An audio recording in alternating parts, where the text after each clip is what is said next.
Archana, I guess you can just leave a text to Pritesh to come online, because I guess we'll be going online shortly. Okay. I'm here. Okay. Priya. Okay. Fine.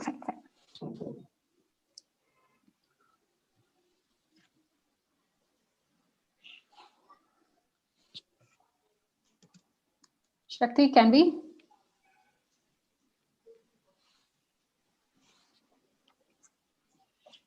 Yes, Priya. Shakti. Good to talk. Good to talk. Yes. Okay. Vanakkam Coimbatore, this is Dr. Priyadarshini, a YI member, and we are at the end of a week-long celebrations of the 13th edition of Coimbatore Vizha, where many organizations and individuals joins together to share the spirit of our city.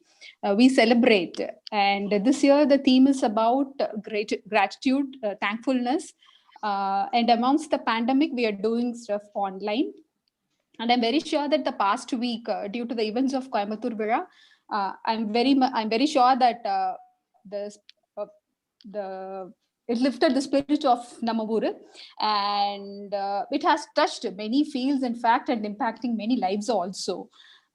And one such event is like Entrepreneurial Sparks, which we had its first day session on Jan 2nd. We had esteemed speakers, Mr. Vikram of the Natural Farm and Ms. Hemalata Annamalai, the founder of Ampere Vehicles. They shared their stories with us, and it truly was impactful. And today we have two other wonderful people, Mr. Pritesh and Mr. Rajesh, who will be sharing their own entrepreneurial stories with us. Welcome on board, Pritesh, and thank you for joining us today. I welcome all the young minds who are here. The spirit of entrepreneurship is about creating more jobs, which means it creates more livelihood. So thanks to Kirti and Archana of her venture, who's organizing this event. We have distinguished speakers from various fields, and they're sharing their stories from heart. So happy to welcome you all to stay with us to the end of the event and be inspired to fly high in whatever path you're choosing. I now hand over Kirti to start over the session, please. Thank you so much, Priyaka, for your inspiring words and for enabling this speaker series for all our participants and students in particular. And I would love to welcome Mr. Pritesh Ashar once again. Pritesh, thank you for making the time in these busy days, start of the year. Very, very happy New Year to you, and we are thrilled to have you here. For all of you watching on Zoom or on YouTube or Facebook Live, please feel free to use the chat box to post your questions. We would love for you to stay on audio mute to avoid any echo, but if you want to keep your video on unmute, we would love to see you. And as always, we will allow for a segment where we can specifically discuss your questions with the speakers. So what are we waiting for? Let's begin. And before we begin, I'm going to quickly introduce Mr. Ashar. Pritesh did his early schooling in Chinmaya International Residential School and went on to pursue his Bachelor of Business Management in Australia.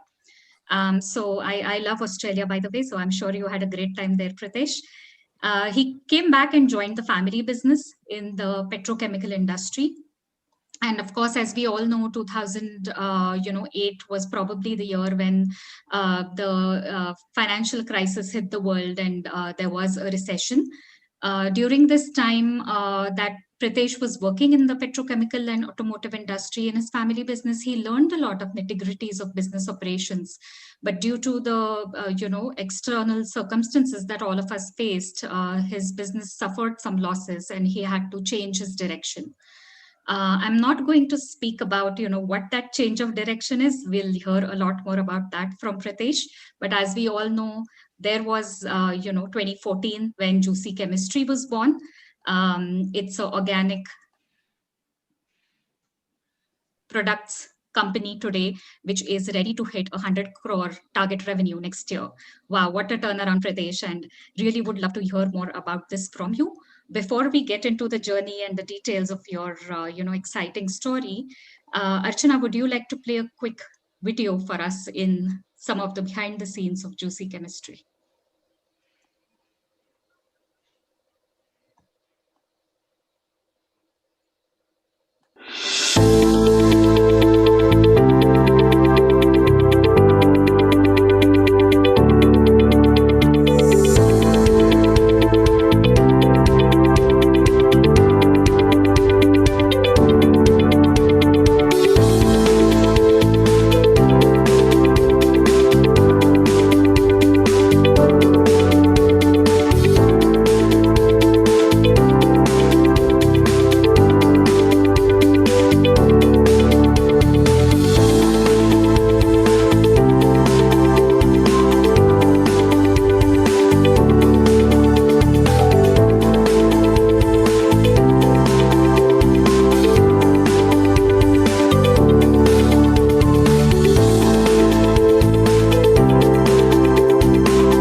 Thank you so much for that, Archana. That was a lovely video.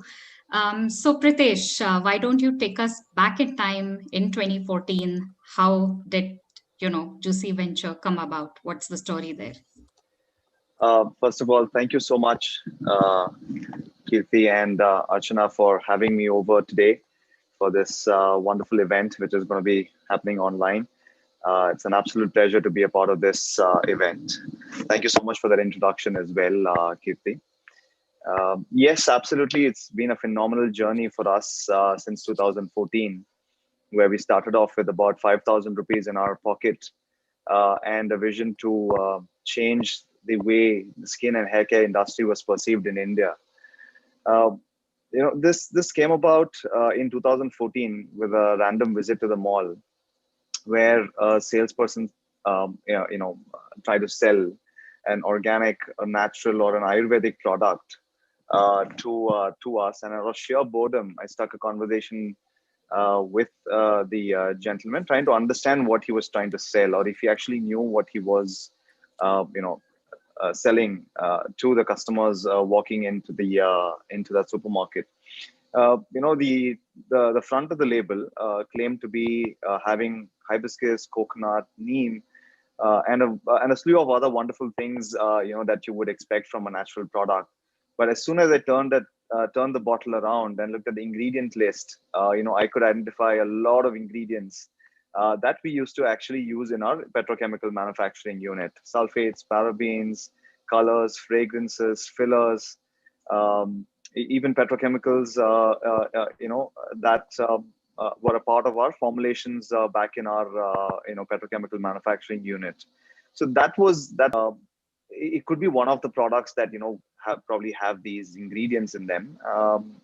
But when I looked at Megha, because Megha was suffering from her skin troubles because of her hormonal issues back in her day, and she was always on the lookout for something natural and something which is going to be helping her in her skin and hair care regime.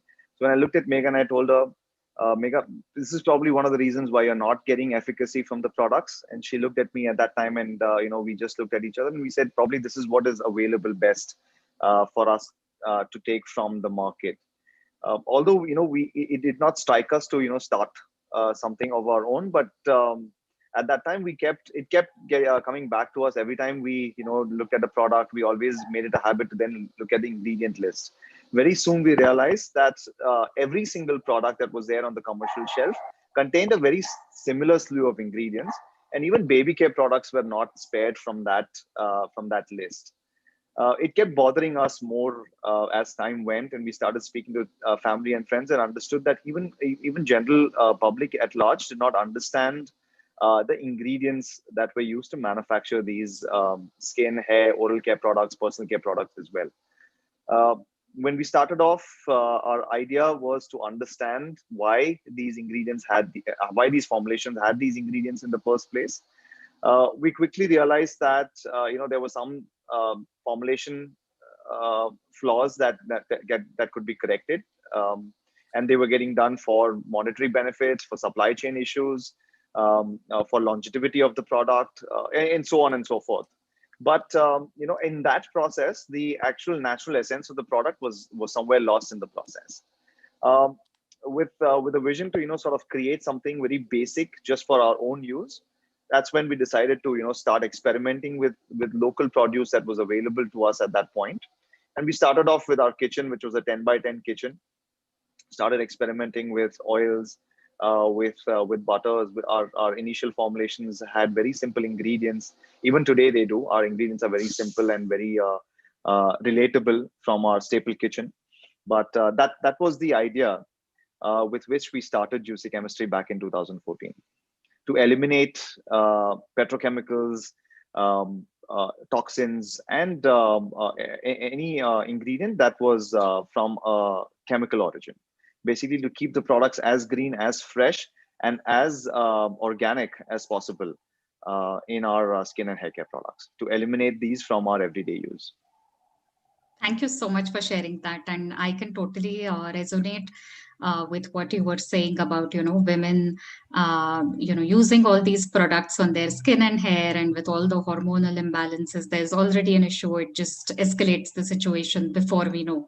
I myself underwent a journey of, looking at the labels, and that's how I switched to Juicy Chemistry. And I'm really grateful for your little experiment in the kitchen that led to, helping so many women and people out there with organic, fresh products. So tell us more about the name. It's a very unique name, Juicy Chemistry. So what's the, how did you arrive at this name? Were there other considerations? And it's become such a big brand now. But looking back, how do you feel about, when you decided the name? It's actually it's a very spontaneous moment that happened between myself and Megha in our kitchen, in our 10 by 10 makeshift kitchen, when we were experimenting with initial days. We were doing about 18-hour days to understand, what we were doing. Was it even worth doing what we were doing, or is it even possible to do the kind of products that we looked out to manufacture? Basically, when in our initial research, we found that water was one of the major issues, major problematic ingredients that every skincare manufacturer or hair care manufacturer used in their formulation. Once we understood why water was getting used, and how we could eliminate water from the entire formulation, is when we realized that the product can be shelf stable, and we can actually work towards eliminating almost all of the chemicals that were a part of the formulation techniques that were generally getting mass produced by bigger brands. So at one of the junctions, when we were trying to manufacture soap, we wanted to replace water with fresh fruit juices, fresh vegetable juices, basically just raw produce that you can just take and use it in the products. Because for us, it was important not to just eyewash or greenwash the consumer. It was important for us to use the ingredients we claimed that our product had. For example, if we're using if carrots or papaya were good for a particular concern that a person had, then we didn't want to use an extract of the carrot, or a pigment from the carrot, or any sort of a vitamin or mineral from the produce. We wanted to use the produce in itself. So that was the idea with which we started manufacturing our soaps. Now, it so happened that in the kitchen, when we were in at a particular stage in the soap manufacturing process. As soon as we introduced the fresh juices that we wanted to introduce in the soap bar, the effect of that addition to the soap manufacturing process was completely, had completely taken a different turn, and gave a very different result than we would expect the result to be. And that Mega was there, trying to understand what was happening. And as we were discussing, we saw that the complete scenario in the batch that we were trying to manufacture completely changed. And Mega looked at me and she said, "That's some juicy chemistry that's happening inside." And that name sort of stuck with us. And we actually never looked at another name after that. And we just said we'll go with the name Juicy Chemistry, because at that point, the idea was not to actually create products for retailing, or even create a brand around this whole concept. It was just to understand if it's actually possible, and can us as individuals try to eliminate as many chemicals as possible from our everyday life. But that name really stuck with us. Lovely. I think it stuck with everybody else too. So great choice there. And I know, I mean, a lot of our students or people who are watching this today, sometimes it's our lab experiments like this one that can turn into something big. So never give up on experimenting, I think is my 2 cents after listening to Pritesh now. Cool. So Pritesh, just slightly shifting gears, what does a typical day in your life look like? I'm sure it's gotten hectic over the last couple of years as you've gained more traction in the market and with your aggressive revenue goals that you have set out for yourself. How does it work for both you and Mega in terms of balancing your home and work responsibilities, That's a great question. taking care of all the people who are employed at Juicy Chemistry? Absolutely. That's a great question, Kirti. I mean, it obviously is different, and it works differently for every entrepreneur, because their journeys have been completely different, right? Everybody goes through their own journey. Everybody realizes, everybody learns over a period of time. There is a lot of experimenting, like you said, that goes on. There is a lot of back and forth. There will be decisions that you take that sometimes they turn out in your favor, sometimes they don't turn out in your favor. But the journey evolves over a period of time. I can remember myself and Mega putting in about 18 hours every single day for 3 or 4 years of the initial journey that we took on with Juicy Chemistry. Our goals were completely aligned, but our responsibilities were completely different. Mega and I go back a long way, so we understood how each of us operate. We understood our own strengths and weaknesses very, very well. Like Mega is excellent at multitasking.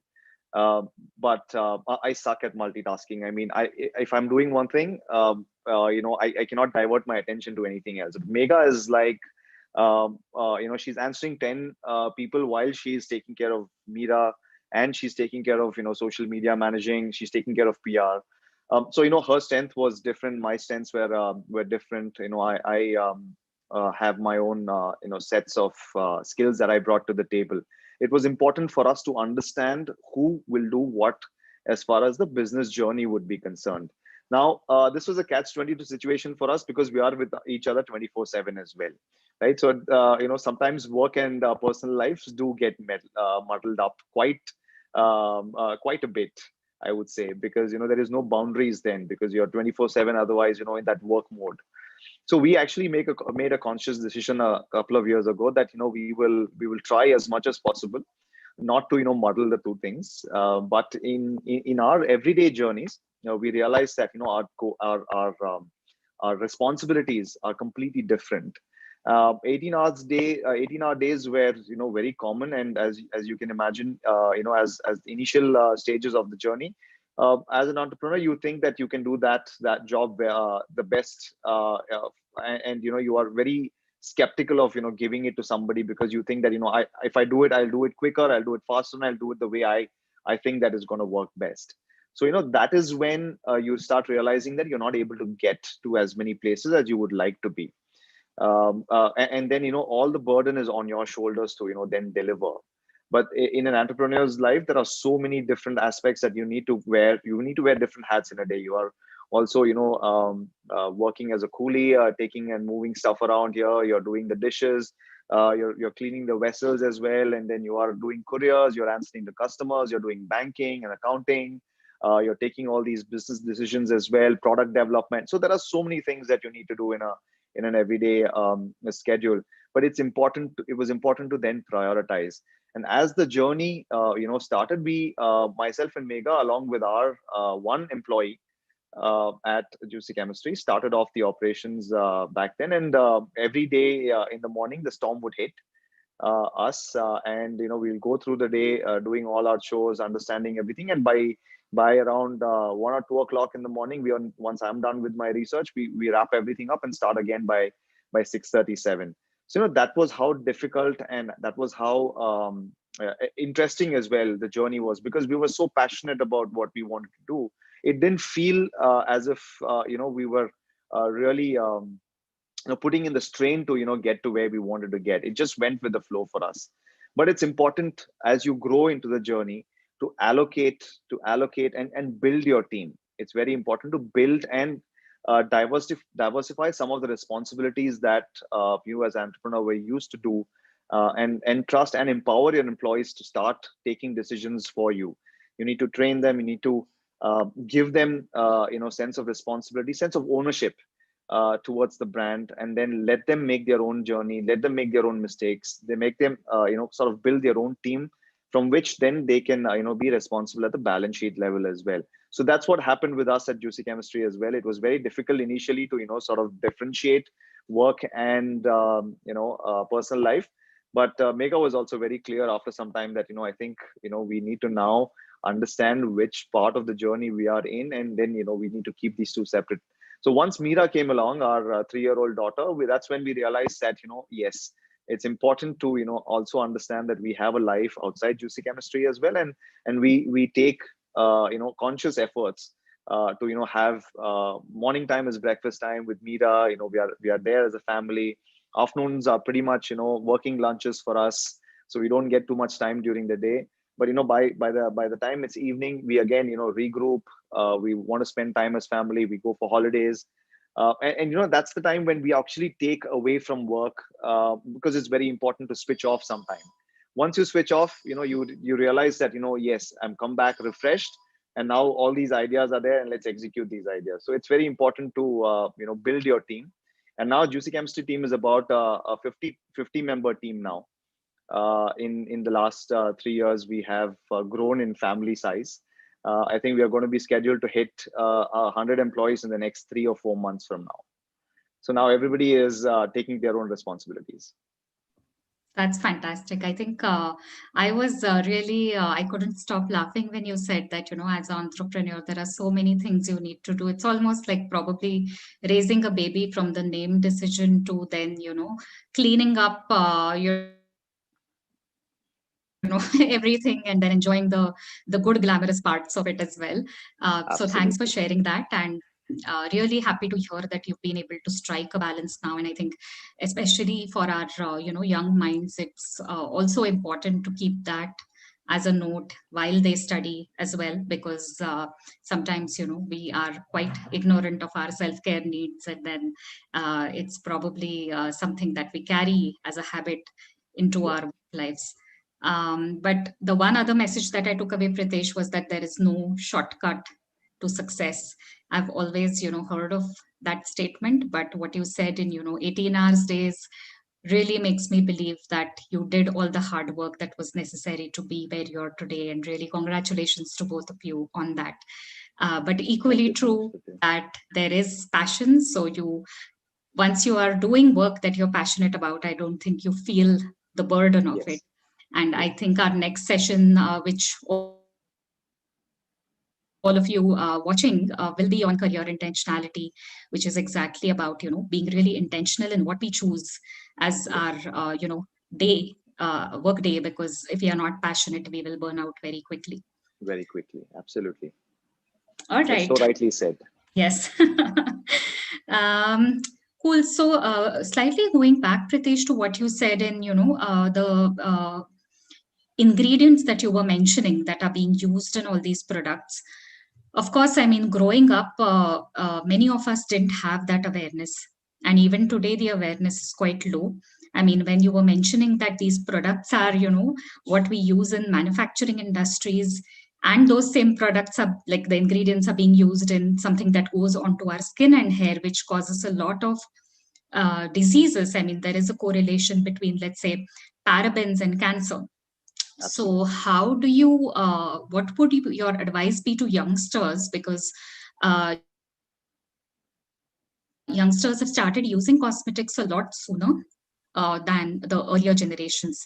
So we have, teenagers, early 20s, starting to use a lot of cosmetics. So how would you advise them to make the right choices, and how would you guide them in, some awareness, like what should they be reading and how should they be deciding? Would love to hear some on that, and also maybe you can touch upon your certification, and is that something to look for when we make choices? Absolutely, Kriti.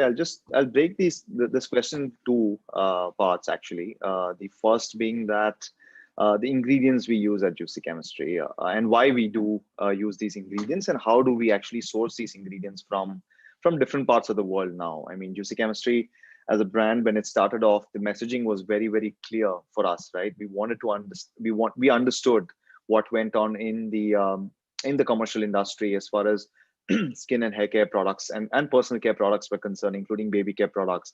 Um, as soon as we understood what was in these formulations, for us, the motive and the goal became to eliminate these chemicals in our formulations. But in the journey, we also realized that we were not doing justice to the word organic. The words organic, the words natural, Ayurvedic, herbal, pure, these are very loosely termed words, and they are muddled very, very easily. People generally think that natural is equal to organic, or Ayurvedic is equal to good, or even herbal is means that it only has ingredients from the plant-based material. It's actually not true at all. And you will see that when you start reading labels more carefully. And on juicychemistry.com, you will see that we give you the base to understand labels at a very close level. You will be able to go ahead and decipher a lot of information on our website itself. So I would request all the viewers here to log on to the website and do a little bit of your own research to understand why we do what we do. And there's a section on the website which takes you very deep in the understanding of organic. Now, the reason we went organic was one of the customers, because myself and Megha, we take a lot of effort to stay connected with the consumers to understand how the journey has been with the product, what they would like to see from our range, just the usability, efficacy, and so on and so forth. Well, one thing we realized, we kept getting asked was, how are you different from another organic or another natural category brand that's already out there in the market? So that really struck us, and it started asking us the question: now, why are we not able to make the consumer understand how different we are in terms of formulation and our product offering in the first place? I started looking at certifications to understand why these certifications actually exist and what Juicy Chemistry can do to be a part of these certifications. I quickly realized that in India, the standards for excuse me, the standards for organic do not exist as far as cosmetics were concerned. All the organic claims were only for food and food ingredients. They were not for cosmetics. So I had to quickly look overseas to see if there is a certification body that can actually help me with certifying our ingredients and our formulations in the organic matter. I quickly found that EcoCert had an office in India, and approached them to see if they would certify my products organic. It was a very difficult journey that we had taken on. It took us about a year from that meeting to actually get our first product certified. The reason being that I'll not go too deep into the certification process, because again, I can talk 24 hours just on how these certifications work and what you should be looking out for. We are crunched for time here. But I'll just quickly tell you that the gist of it. that, from the produce that we were using, for example, if I wanted a coconut oil, how was that coconut oil derived? Was it derived on a farm which used petrochemicals like urea? Did they use insecticides, pesticides, GMOs, some harsh chemicals that they would use to keep the bugs, or keep the produce, or even increase the productivity of that produce to a certain extent? So these are the kind of questions I then came across with. So the coconut oil that I was buying from the store, I didn't know the quality of that oil that I was buying, or that olive that was there in the store. They just mentioned olive, but I realized that there are 15 types of olive oils that are available in the market: pomace, light, extra light, virgin, extra virgin, cold press, first press. There were so many oils, and we didn't know the qualities of the oils that we were using. Now, manufacturers actually took advantage of this very ignorancy from the consumer side, and they are using olive oil. They're not telling you which grade of olive oil they are using. So it could be extracted through an hexane method. It could be extracted through a chemical process. Eventually, they are getting you an olive oil which does not have any active ingredients at the time of use. I started understanding these, between the lines of the marketing terms that the companies were using, and wanted to bust these myths. So that was when we started to, really look at certifications. I don't want to claim myself to be organic. I want to prove myself, and I want to prove to the consumer more than anything that we are doing everything right on your behalf. The agency actually takes care of all the certification processes. So EcoCert was one of the agencies that we approached first, and they understood our requirements. They worked very closely with us. It took us a year to start, getting our first product in the certification process. But it was a very, very satisfying, feeling that what we did, we had to change our complete supply chain. The companies that we were working with, the packaging material that we were working with, the labels, the environmental diligence that we had to do for our products, our carbon footprint, everything was in question then. So we started thinking more holistically as a brand. And that's when we realized that the quality of ingredients that we buy, the produce where it comes from, is as important as actually using the product in the formulation, and how you use the product in the formulation. So Juicy Chemistry started looking, when I started to ask my suppliers, can you give me certified organic ingredients like coconut, olive, or jojoba, for example. They looked at me and they're like, why is this guy asking for a certification? I mean, it's not for food or anything. What does a organic certification have to do with cosmetics? So it took me a long time to make them understand what we were trying to do as a brand. Obviously, we were on a very difficult journey here, because we had to change the mindset of how the consumers or the suppliers operated. But it was a satisfying journey at the end of it. But I would be very honest with you, 6 months into the process, at least once the thought of not going through the process did strike my mind, because it was extremely difficult. Because you are getting audited at every single stage, and you get restricted so much in that sense, that sometimes the product itself, the launch, the economics of the business as well, was getting a little bit of a backseat, so as to say. But it was very important to let the consumer know that organic means that from the soil, when the seed is planted into an organic soil, and the soil needs to be tested for 3 years for any sort of chemicals, residue chemicals. Once the soil is completely detoxified itself, then when you start planting these wonderful ingredients, and when they grow without any human interference in any way, like spraying of chemicals, spraying of different types of GMOs, like I said, insecticides, pesticides, and so many other growth hormonal methods of cultivation. And then when that produce is actually processed in a manner where only certain types of physical alterations to the produce is done, like juicing of the product, or extracting the butter from a cold extraction method, or steam distillation processes, which do not alter the chemical properties of the ingredient. And when we use these ingredients in our formulation techniques, the product is actually alive at the time of use. And that's why we were able to actually eliminate any chemicals and still give the efficacy, because the plant produce that we use was actually alive at the time of application. And that's when consumers started to look at efficacy of the product. So Juicy Chemistry is not just a organic offering, it's an offering which is a problem solution offering. At the same time, the benefit of it being organic means that you're eliminating any sort of hormone imbalance creators that your skincare brings along. Eventually, whatever you apply on your skin is going to go into your system in one way or the other. Your skin is it's like a sponge, constantly taking in and throwing out toxins from the body. So anything that your skin gets in touch with has the capabilities of entering into your bloodstream as well.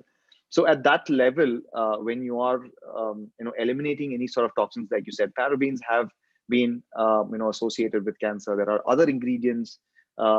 Fragrances, for example, contain about 70, 80 different types of different chemicals that they are made with. But we as a consumer look at it as one ingredient, fragrance.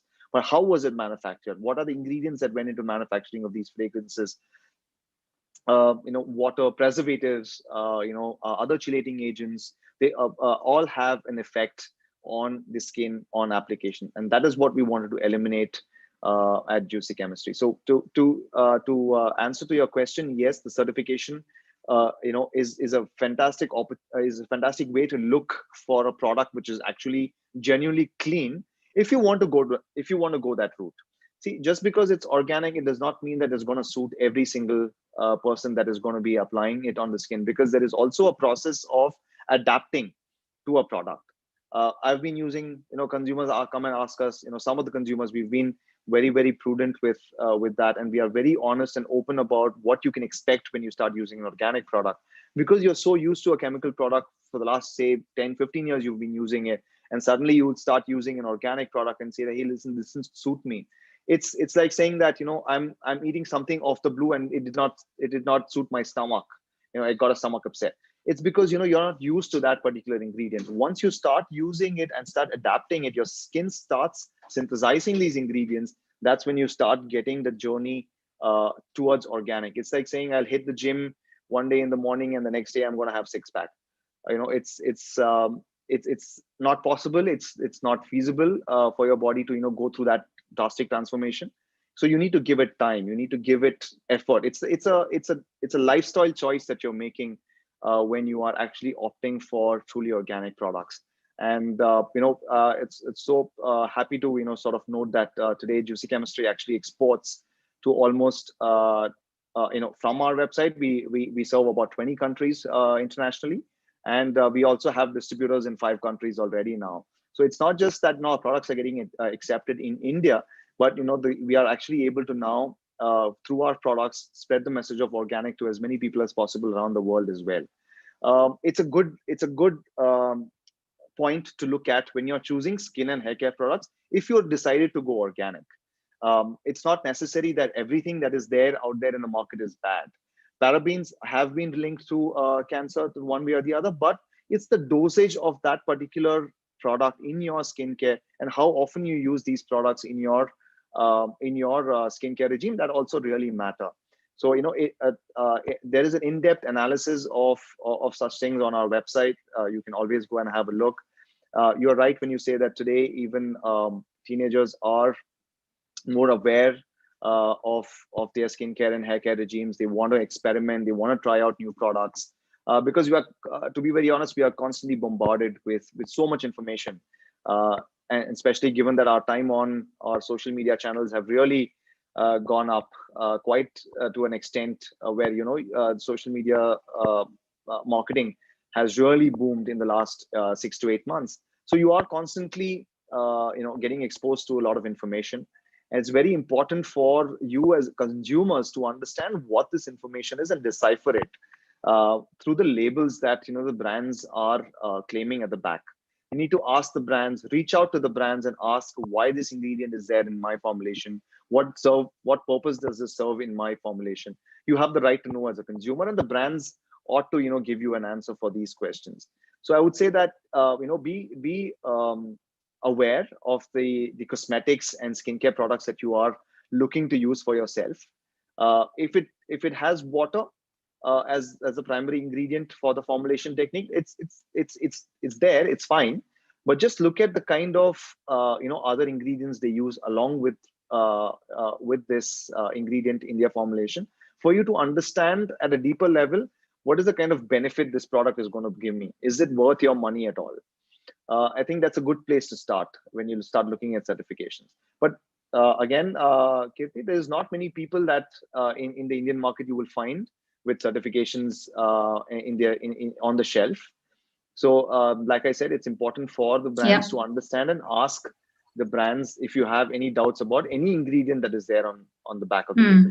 The simpler the ingredients, the better it is for you to understand what is there at the back of the label. Better. Great. Wow, that was really informative. I mean, what we see as consumers is the end product. And we go with, like you said, the fragrances and the, the goodness of how it looks and how it feels. But what you said is so informative, and it's not just the end product, but the entire supply chain and sourcing of the raw materials. Each and every step matters in making sure it's truly organic. In that sense, Kirti, we actually go to the source to look out for our ingredients. We go to the source where it grows best in its natural habitat.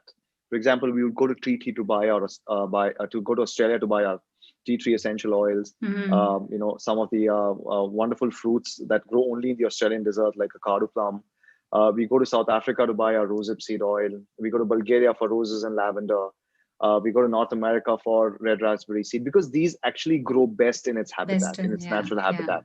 And when we get these in a cold process method or, in a steam distillation extract method, the activities or the bioactivity of these particular plant material is so high. And when we manufacture it fresh, for example, Juicy Chemistry does not use any preservatives in its formulation. And hence we can only offer you a 9-month shelf life to be used within 6 months of opening the product. That means you're actually using a fresh product, freshly manufactured product every time you order from Juicy Chemistry. So the product would probably be about a 15-20 day old batch from the time of manufacturing. And when you order it directly from our website, from a D2C method, you're actually using a product which was just freshly manufactured. Yeah, that's great to know. And this brings me to another important point, which is Coimbatore Vizha is all about celebrating Coimbatore, and the entrepreneurs in Coimbatore is this event. So really thrilled to hear about your global footprint that stems out of Coimbatore but spreads its goodness to the world. Thank you so much, Kriti. Thank you so much. It's all about now for us to endorse that products that are made in India have the capability of transcending boundaries. We have the capabilities of following global standards right here in our own city. We are actually servicing a market in Europe which already understands organic about 15 years prior to where we are at this point. They have adapted organic almost a decade and a half ago, and all their products, including food, are in the organic space. But we sitting here in India are able to manufacture and adhere to all the global standards that the European standard sets, or the USDA standards are setting for themselves, or even the Australian strict regulations of quarantining some of the plant material that should not come in to these spaces. We are able to manufacture and deliver products right here, made from India, made in Coimbatore, through different parts of the world today. So it's a phenomenal journey that we are taking on. It just shows that Coimbatore as a city and its entrepreneurial spirit that is there, the connectivity, the kind of talent that's available here for the taking. It's phenomenal to be in a city like Coimbatore and be able to serve the globe with our products. Great. That's lovely to hear. I am going to ask you another question, since you mentioned about the site. We would love to know more about your recycle and reward program that you have. It seems like you're really passionate about sustainability as a holistic approach, as you mentioned previously. So can you tell us more about what this program is, and how again, what was your thought process when you launched this? That's a part of our environmentally friendly and uh, some of the can you hear me? Yes, Pritesh. Yeah, sorry. That's some of our some of the measures that we have taken in-house at Juicy Chemistry to ensure that our carbon footprint, our environmentally sustainable methods of operating um, in the natural and organic space. So one of the reasons why organic certification, again, going back to that point, is because it, like I said, it takes a holistic approach towards manufacturing, right from sourcing. When you're sourcing organic, when you are manufacturing with organic, when you are labeling and packaging with organic. So for example, our packaging material is completely glass, aluminum, and paper. So every single product that Juicy Chemistry uses, I mean, packs its produce in, is actually recyclable 100%, and it can be recycled over and over again. So this happened so that through our initiatives for making a brand that's truly sustainable, environmentally friendly, we decided to take this project where consumers obviously have started using Juicy Chemistry products. Have accumulated a lot of bottles, have accumulated a lot of the packaging material that the products actually go to them in, because of our e-commerce model of business. So they usually come back. They came back to us and asked us, listen, we have so many bottles. Can we reuse these bottles? Can you actually pack the the products that we want to buy in these same bottles, so that we don't use so much of the packaging material? This got us thinking that, see, unfortunately, we couldn't use because of the hygiene factors that come into the picture, and we cannot really vouch for the stability of the product, because we don't know how the product would have been kept, how the bottling would have sort of gone through in the transit period from the consumer space to our place, and obviously the cost factor involved in that as well, to ship out again in those empty containers. So it was getting a little tedious for us, and that's when we realized that what if we actually brought back these bottles in our facility here, and did the recycling for ourselves, because consumers found it difficult to take about 5 or 10 bottles to some place and then get the recycling program done. So they actually depended on us to do that recycling bit. So what we thought was, we should incentivize the consumer for us to then be able to pick up those bottles. So what we have is a reward point program, which gives you 100 rupees equivalent of points every time you ship out about a 5 full-size empty jars from Juicy Chemistry purchase. That actually negates the shipping aspect for the consumer, because they're getting the 100 reward points back into their account. And at the same time, what we do is, we have tied up, as our CSR program, we have tied up with a recycler company here in Coimbatore, that actually comes to our location every 15 days to recycle all the bottles and aluminum separately, glass bottles and aluminum bottles separately, and then they recycle it, upsell it to different companies for their further processing as well. So this was something that we did consciously over a period of time. It was not there always at Juicy Chemistry, but this program is about a year and a half old. But we've seen phenomenal results with this program, where consumers do reach out to us every week. We are getting about close to about 400 to 500 numbers in recycled bottles, and we are able to sort of then push it across for recycling as well. So we're trying to do as much as we can through our EcoCert program as well, because that also is a requirement for us, and we've imbibed organic as a way of life at Juicy Chemistry. So everything that we can do for sustainable aspects, we try and do as much as possible. Even our produce as well is completely following those ethos as well. Even the produce that we take, so we don't deal with ingredients that are not sustainable. For example, palm is something that we don't use, and we only buy ingredients which have certification from international bodies that they are fair traded for the consumers' benefit as well. So they can be also joining hands with Juicy Chemistry in any small way possible to help those farmers located in Africa, or even up north in Rajasthan and Gujarat, even in the Himalayas as well. Thanks, Pritesh, for that. Again, it seems like this has become a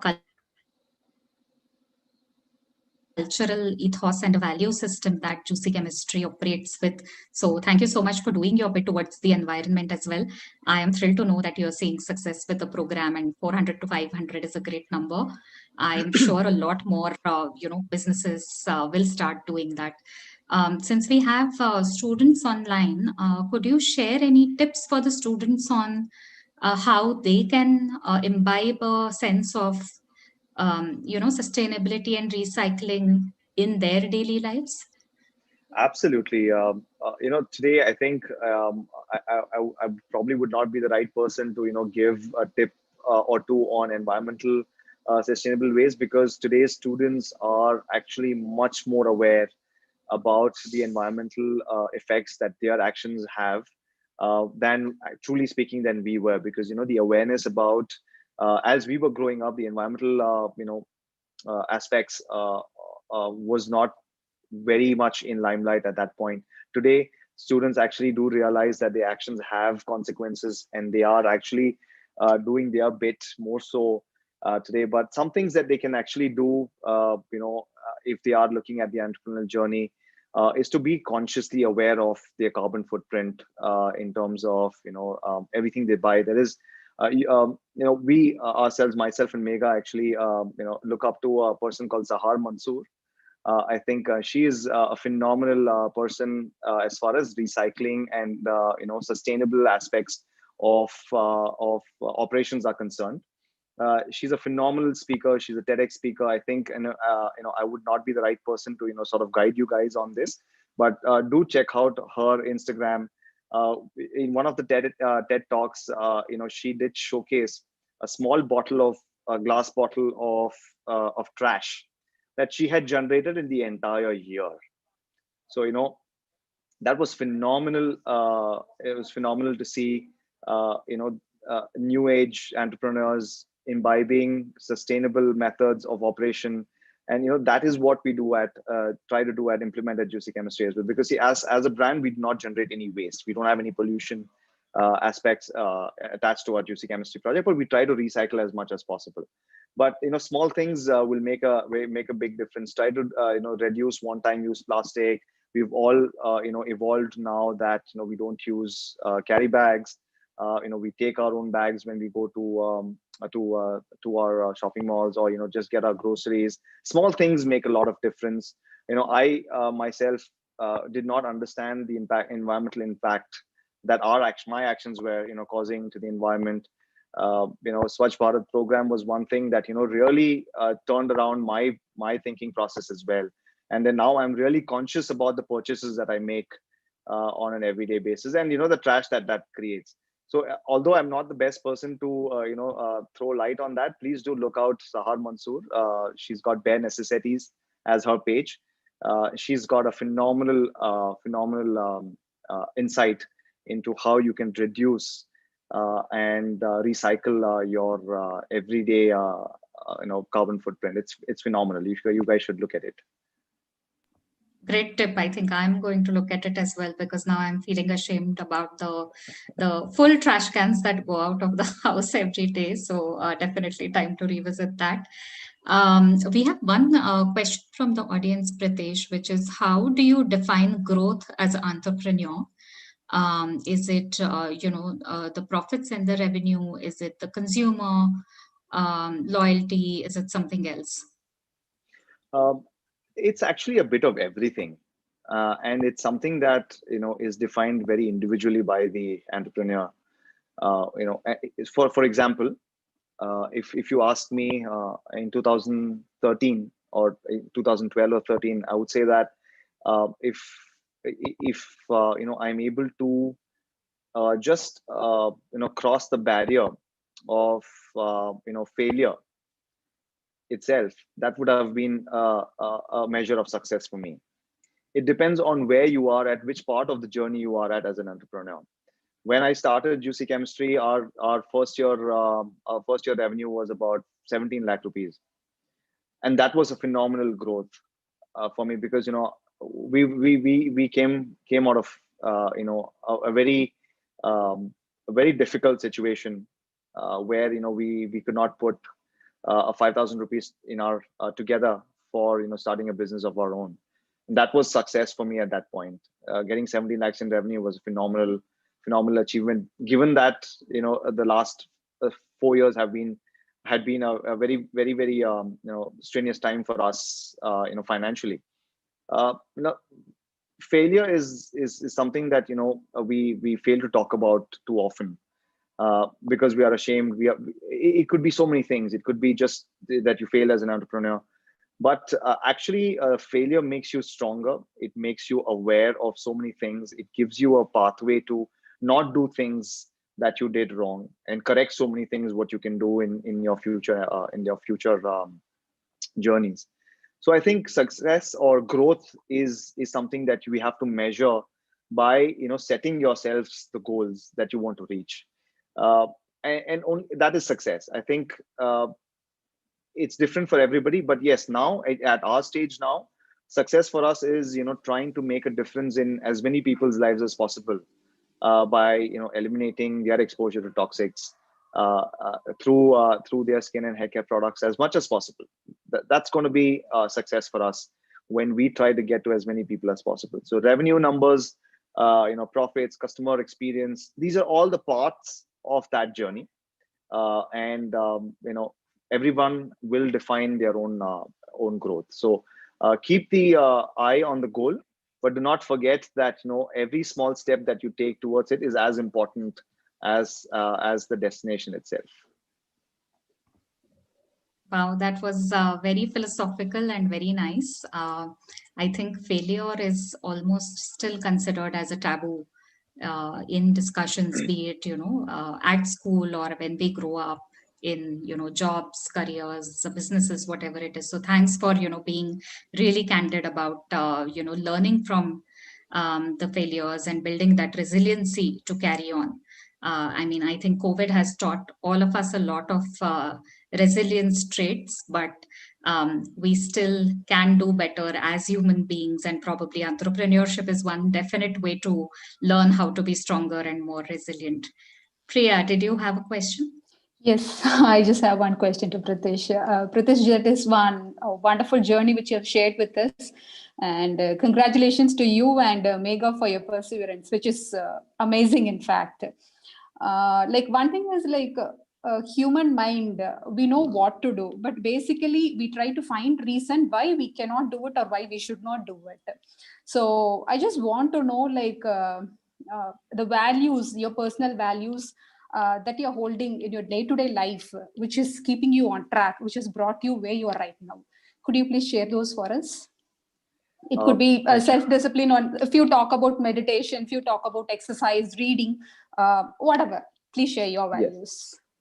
Yes. Thank you so much, Priya, for the kind words. Actually, I think it's very difficult to define a mindset for a particular reason why you do things the way you do. There are so many things that are involved in you becoming the person you are today. And I think for me individually as well, for myself and Megha individually, uh, the best thing that happened to me as when I was growing up was me to be able to go to an organization or a school like Chinmaya International Residential School. I came from a uh, very I would say troubled sort of a mind state when I was given the opportunity to go to Chinmaya International in my 8th grade. I think that changed my life around completely. Um, from being this completely not caring sort of a child to a mischievous boy, not really worried about what's going to happen tomorrow. It gave me a sense of purpose. It sort of gave me a lot to look out for. That school really did change the way I started looking at things. Chinmaya International Residential School was one such place, that hardly people get an opportunity to go to, and I was one of the lucky ones that made it there. It was everything, right? I mean, they taught us philosophy. They taught us how to be a good human being, first of all. We had to fight our own battles. There was nobody to take care of us. We had to, from being this pampered child, you are now by yourself in residential school. You have to be self-dependent on a lot of things that you would probably not, do it yourself if you had, your mother and father or your grandparents around to, sort of do it for you. So those things were really important. That they really turned around my life. Um, and I started looking at things very, very differently. Small things didn't bother me because I always looked at the bigger picture.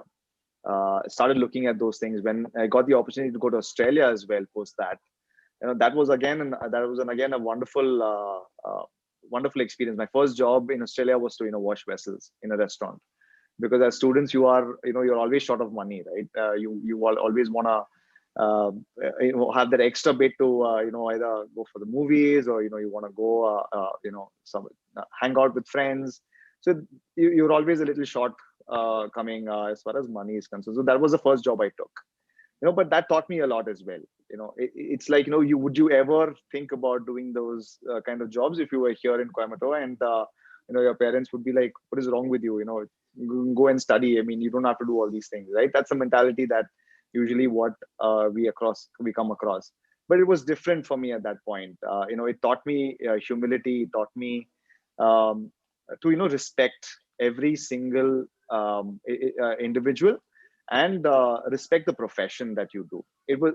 So here in Coimbatore, here at Juicy Chemistry, you'll see me take a broom and start sweeping the facility if you are a little short of staff, because it's important to keep the basics of your facility right. If you do that, the people around you get motivated to do the things that they were supposed to be done in a particular way. So I think that humility for me was very important growing up, and giving that respect to every profession because post which we worked in a gas station as well.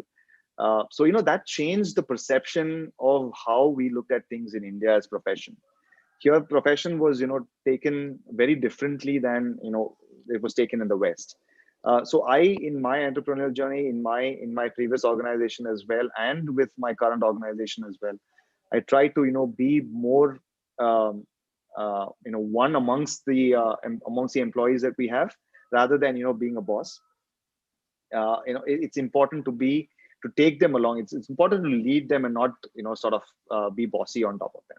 So those things really changed the way I did business, and I started thinking a little differently. It's really helped us in building an organization that we have today. And you won't believe it that from my previous organization, the failed organization, every single employee that I had, and had promised them before, I had to let them go. I had set them in different organizations. I told them, give me some time, we'll work together again. And it was about 4 years later that I started picking up all these old employees that from my firm, and they had put them in different places. They were not really happy in those places, and at a drop of a hat, they left their job and they started working with me again. So it's been now 4 years that all my previous employees from my previous organizations are a part of Juicy Chemistry now, and have trained them. We have kept them on different positions at different levels. They're now grown from their positions, are now at a very I would say a level where they are the only ones that can do that job in the entire country. They are one of a kind in terms of their skill sets that they have now today, because as an EcoCert certified organization, I think Juicy Chemistry is the only organization in India today to have the kind of credentials it has that makes these employees very unique. So these kind of things that really help, and are very satisfying in the entrepreneurial journey as well. Yeah, I could relate actually. My son in Chinmaya Vidyalaya CBSE, the way you started, it was fantastic. And I could understand that rooting yourself on the ground and looking at the sky has brought you here, I guess. And congratulations again to both of you. Thank you so much, Dr. Priya. Thank you so much. It's been a pleasure to share the journey. It's so many things come back when you start looking at the past.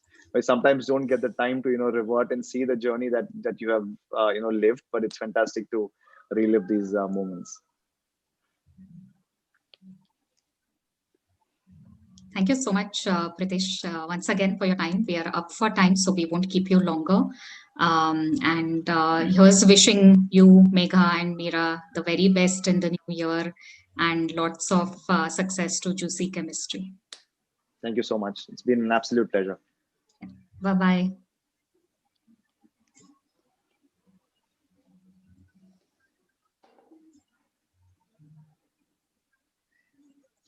All right, so I think now we have Mr. Rajesh sir join us. Mr. Rajesh, are you there?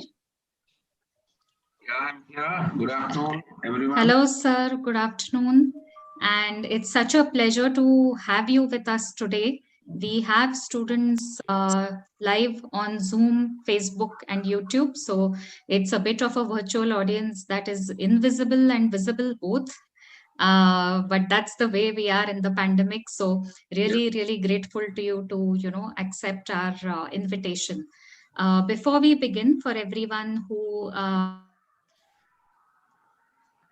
may not know Mr. Rajesh. Rajesh sir is a very well-known and widely acknowledged retail shopper and behavior expert who has been an integral part of transforming the Indian retail sector. He has introduced several modern retail formats in India, starting with supermarkets in the mid-90s and various other mass merchandise, lifestyle, and specialty stores. His expertise stems from having handled various functional roles, especially in the marketing and customer service function at a CXO level. Mr. Rajesh has also been involved as an author. He has recently written a book called Out of Syllabus, which we highly recommend for everybody watching today. And we will also send out an email after the event to check that out on Amazon because it truly shines light upon some of the things that are not in our syllabus, but we should be knowing. And Rajesh sir will touch upon that today as well. He is a prolific writer with 4 books under his kitty and having written several hundreds of articles and case studies and leading publications. As a part of his knowledge sharing initiatives, he is active in the knowledge space and engaged in extensive diverse forums through these initiatives. Thank you, Rajesh sir, once again for being here. I request all the audience live on Zoom at least to be able to unmute their video to make the most of this session. I know some of you may not be able to do that if you're on the phone or the network is patchy, but whoever can, please do so. And Rajesh sir, if you can, during the session, if you want to take a pause and look for questions, we can read them out for you. So over to you, sir. Thank you. Good afternoon, everyone. And before I start, I would always prefer our sessions to be interactive, whether it is virtual or physical. Communication goes on. Communication does not depend on a physical reality. In fact, the fact that telecom is such a big business is proof that communication is not limited to only physical interactions. So please ask your queries, questions. I would suggest that let's segregate interactions into 2. As part of my presentations, I might be throwing up some questions at the audience and I would request somebody to respond to them.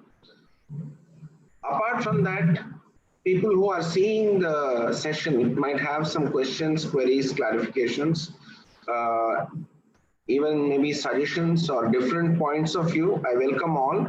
Please mention it in the chat addressed to the host and co-host.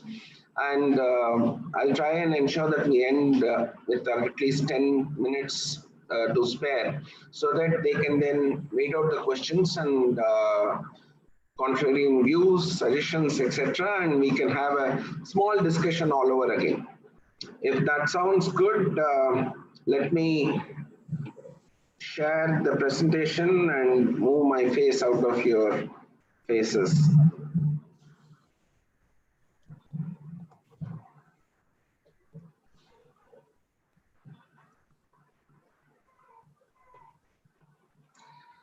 So, good afternoon once again to everyone. What does this picture mean to all of you?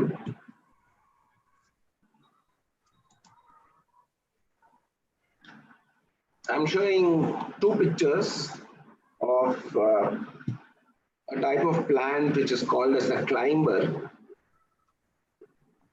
Tamil வந்து the கொடி அப்படிம்பாங்க.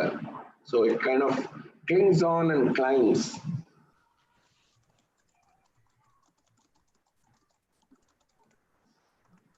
Any views from anybody? What comes to your mind when you see a picture like this of a plant?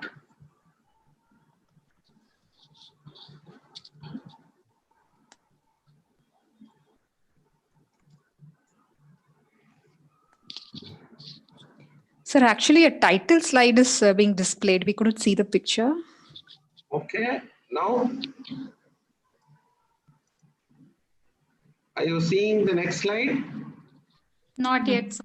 No, sir. One second, I'll stop share and share again. Good, and thanks that somebody spoke up finally. Otherwise, you would have spent next 15 minutes trying to figure out whether I'm actually showing you a picture or not. Okay, so let's.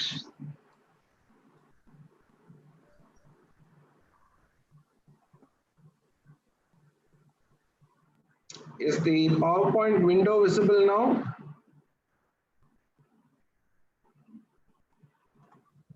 It's not yet, sir. But it says you are screen sharing. Now? Not yet. Not yet. Not yet. Weird because, one second.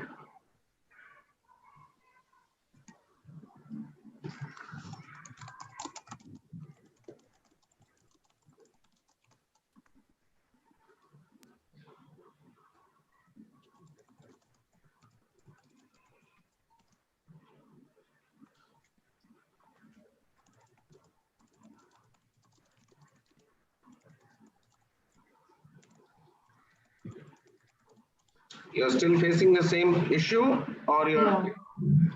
Yeah. So you can share it with me. I just shared my email ID. I can present it for you. Oh yeah, I can't share it because unless you make me a host or a co-host. Could you just temporarily make me a host? I think it will be faster if you just gave me permission as a host and I can share. Yes, sir. We are trying to do that. Thanks. Shakti, are you there? If you can enable a host for sir.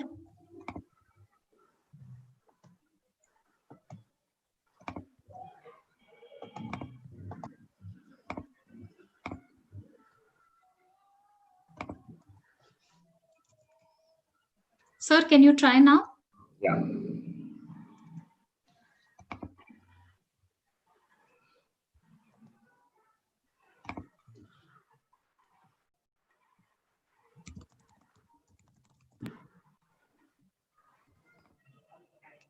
Yes, sir. Now we can see Now the we can see PowerPoint. it. Yeah. Fantastic. That was a quick resolution. So going back to the Now we can see the pictures. So these are called as climbers, or in Tamil it's called as kodi. It kind of, clings on and grows.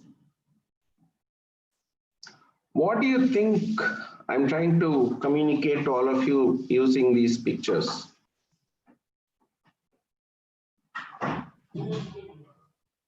We need support to grow.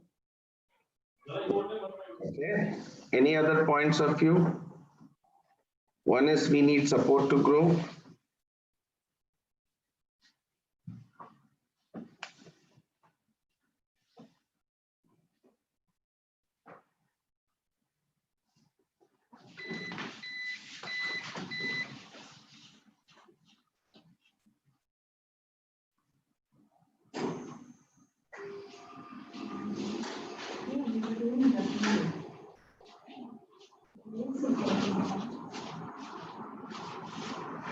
Any other points of view apart from expecting support?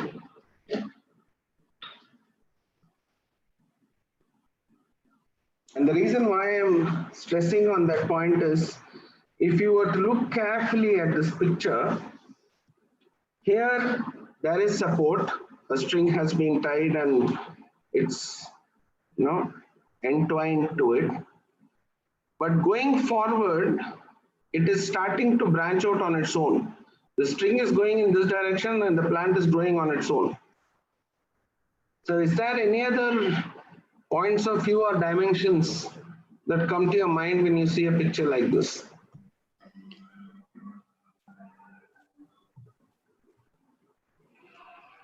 Once we get the right direction, I think we bloom on our own.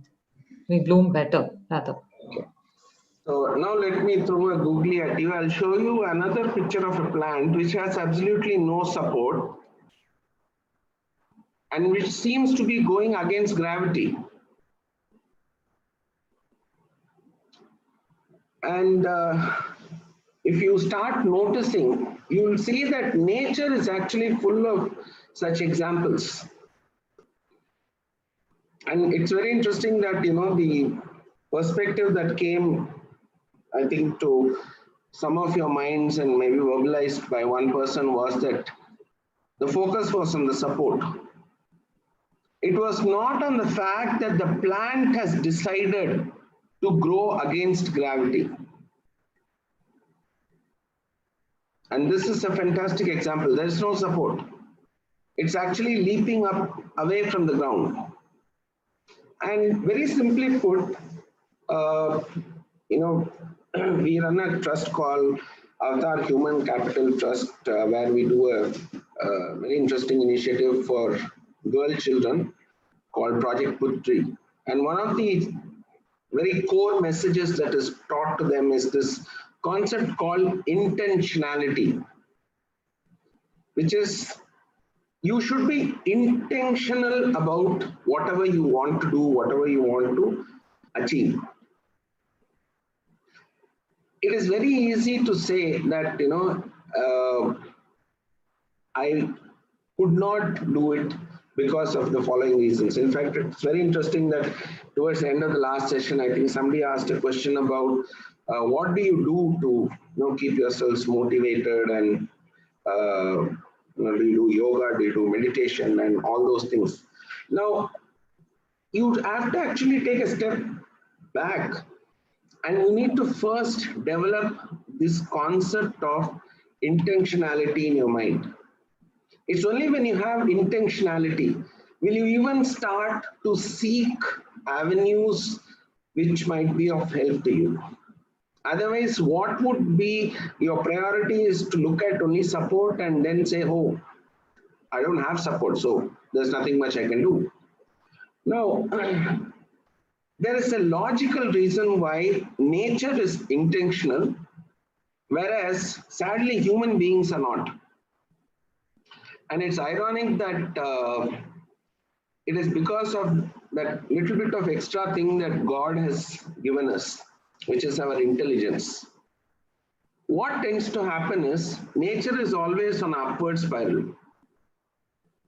As long as it gets some nutrients from the soil, it gets sunlight, it gets a little bit of water, nature is content and it is growing. And if you see nature around you, you see positive, you feel good. In fact, in Tamil, there's a saying that there are 3 things that you can spend your lifetime watching and you'll never get tired: the sea, an elephant, and a child. All 3 are excellent examples of nature, which is in perpetual positive motion. And I'm sure when you have gone to the beach, all of you must have experienced it. You sit there, you keep watching the waves. It seems so interesting. End of the day, it's the same water, same waves just coming and crashing against the shore. But it is not tiring.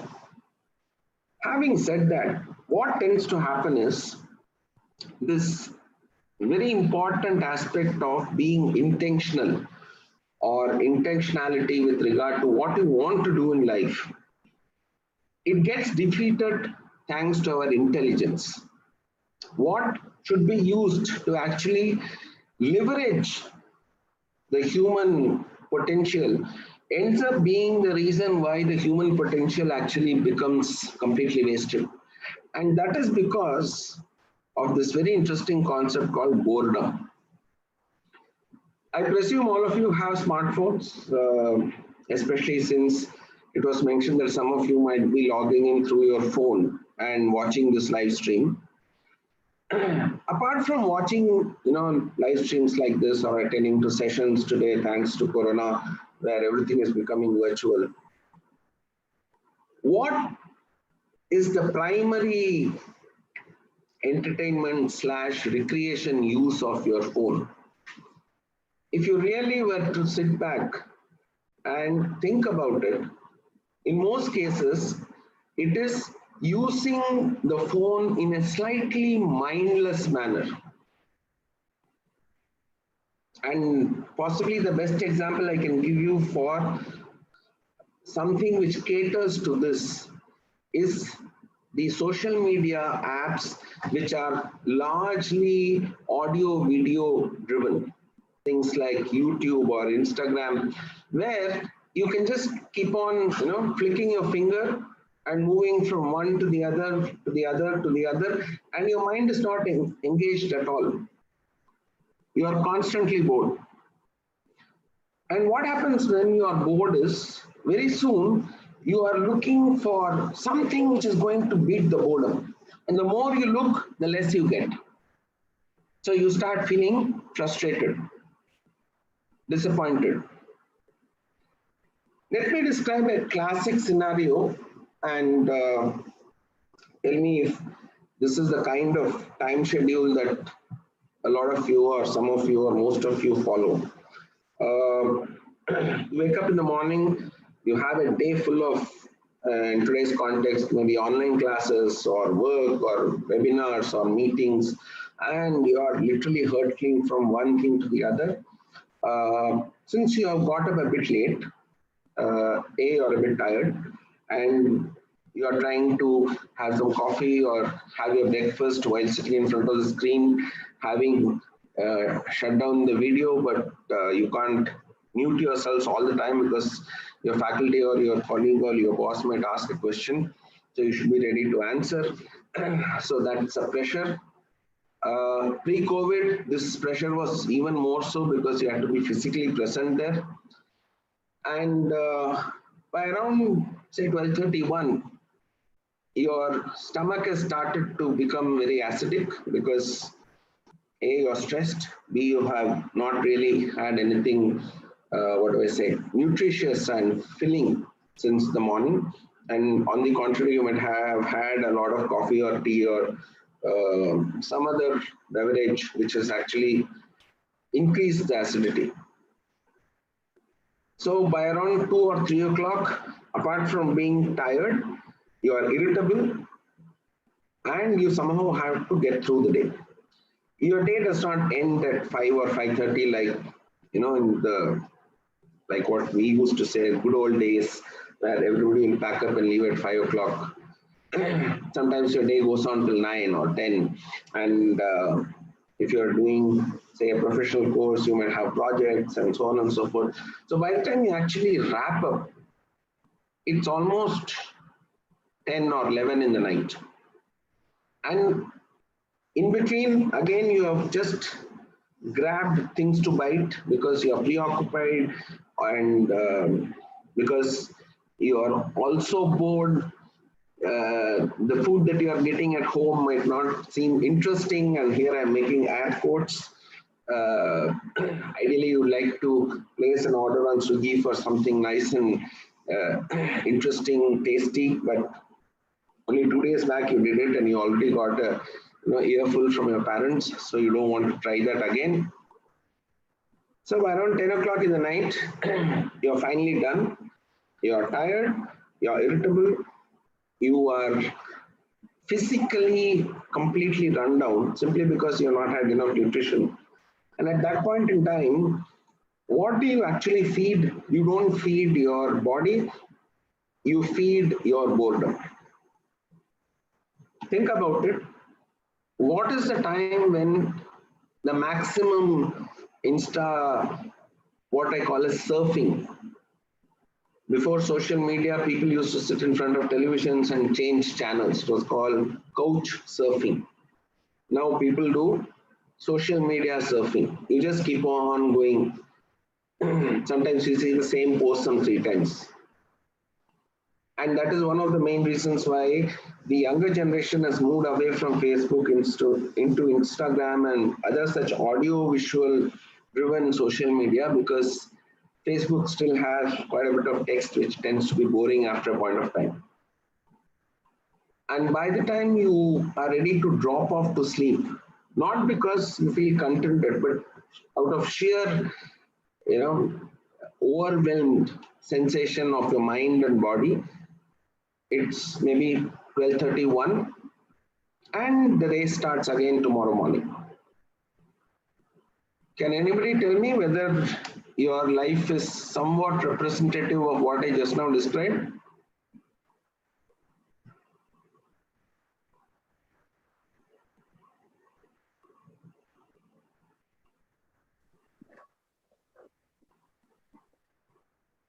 Yes, no? Kind of, yes, sir. Kind of, yes. So even if you're going to say it is 20% yes, it means you are allowing the downward spiral to keep pulling you. And if you're going to allow a downward spiral to keep pulling you, you are not going to be able to fight against gravity. You are not going to create what is called as intentionality in your mind. So the first step is be aware of the fact that your intelligence actually works against you. And you need to start using your intelligence. And the first step towards using that intelligence is to become intentional about using the intelligence. And that is where intentionality becomes critical in a person's life. Now, why is it that humans find it so difficult to be positive? First is our expectations are usually unrealistic. And that is largely because right from childhood, we are taught to be unrealistic because we constantly see our parents and our role models having expectations which end up being unrealistic. Insecurity is thought to be a very strong motivating factor. It is not. அவனை பாரு எப்படி படிக்கிறான்னு அவன் பாரு placement ஆயிட்டு யூகேக்கு போயிருக்கா. It's not motivation, but that's largely what people tend to hear. And I really appreciated what Mr. Pratish, the earlier speaker, was talking about, which is sadly in our country, we don't push people at a younger age to go out and work. Most parents seem to think that, oh, it's an infra-dig if my child is seen delivering newspapers or is seen working in a retail outlet in the neighborhood. In most countries abroad, young people earn money for all their hobbies, personal expense pursuits by taking on these kind of small jobs. And what does it teach them? It teaches them to be realistic, because you are exposed to an external world. You're not in a protected environment where your parents and your home kind of gives you a shell. Sometimes we don't even have adequate qualifications. You might think I'm exaggerating a bit, but let me not assure you I'm not. I have seen resumes where people have said